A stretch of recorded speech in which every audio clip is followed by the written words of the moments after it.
Hey guys, I want to talk a little bit about the importance of picking the right business model when it comes to services-driven businesses in particular, such as agencies, marketing consultancies, etc. So when you're just starting out in your freelance or business career, it can make sense to do just about anything, take on just about any type of work. For one, you probably need the money, and with that in mind, it makes sense to do what your customers want, basically whatever they're asking you or whatever you can do at that stage to make revenue.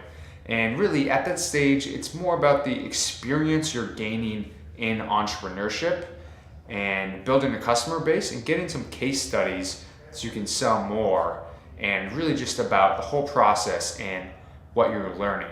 Once you've reached a point, however, where you've had some success and you begin to understand the fundamentals of entrepreneurship, it's critical that you stop engaging in non-advantageous business models, e.g. business models that don't really scale.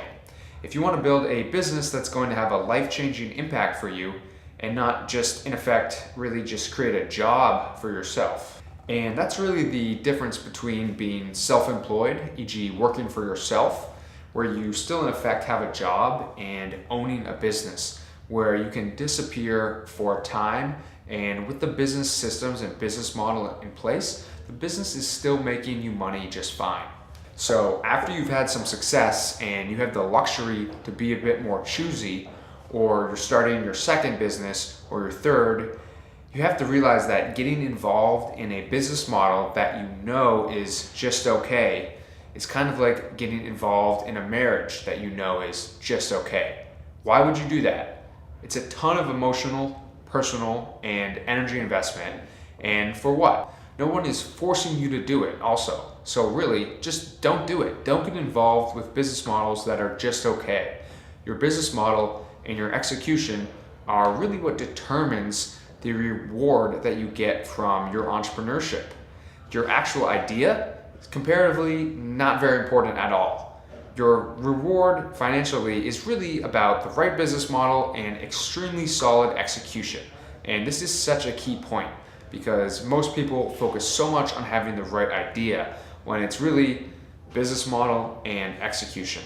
So what makes a good business model within this framework? Essentially, a good business model must have some way to scale. Now, it doesn't have to scale today or for the first year or two, but even in the beginning, you should have some hint or gut feeling that, yes, this could scale well one day if I did X, Y, or Z. If, from the start, there really doesn't seem to be a pathway to eventual scalability, that's a big red flag. It takes the same amount of effort to create something that doesn't scale as something that does. You're still going to be working just as much. So why not work on something that has way more potential upside? For example, one question I like to ask myself is, if this venture were to be highly successful, does it have the chance to create an absolutely life-changing outcome? If the answer is no, and you're at a stage where you can afford to be slightly choosy, why are you devoting time and energy to a business model with relatively little upside? Now, a couple of things you want to look for in terms of good business models. Number one is recurring revenue.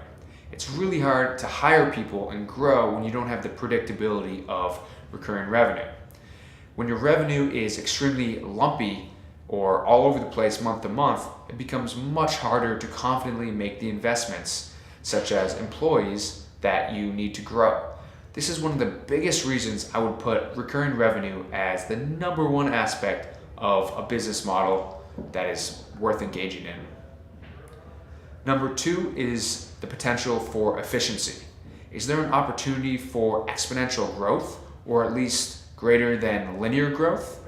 For example, if, as you grow your customers, you have to grow your employees and your costs in lockstep, that is not ideal. If your expenses are increasing more or less exactly in line with your revenues, that's not the best. But you can still ask yourself, are there eventual efficiencies I could implement to take this past a linear growth model? If you can't see any eventual paths to grow more exponentially, that's a red flag. Yes, there are many more questions you could ask around business models, but at minimum, I would ask these two questions. One, can I see a path to recurring revenue one day? And two, can I increase the efficiency over time with this? Or will I be stuck in a lockstep revenue to expenses pattern that effectively can only grow very slowly and linearly versus eventually being able to hit that flywheel and really shoot up? Now, obviously, exponential growth is what's so valuable about software companies. Once you have product market fit, the incremental cost of another customer is very low. So you might see something like very slow growth in the beginning and then boom, it just shoots up eventually. Now, that's not really possible with service-driven businesses, but you still want to think about, are there any efficiencies I can create? What you don't want is to be a linear line. That's better than a lot of things, but it's not ideal. You want to think, how can I create some efficiencies and make that graph begin to slope up more? And of course, I'm not saying that you need these things from day one, because if that was the case, most people would never get started. What I'm saying is that these are things that you need to be thinking about, and once you pass a certain point in your career, you especially have to respect. After a certain point, it just doesn't make sense to devote your life working just as hard for far less upside. Again, I like to ask myself, if this venture were to be highly successful, does it have a chance to create a life-changing outcome? If you can't confidently answer yes to that question, you may want to evolve your business model. I hope that video was useful, and if you have any questions, let me know in the comments. What challenges are you facing? I'll get back to you and make a few suggestions. Thanks for watching, and I'll see you in the next video.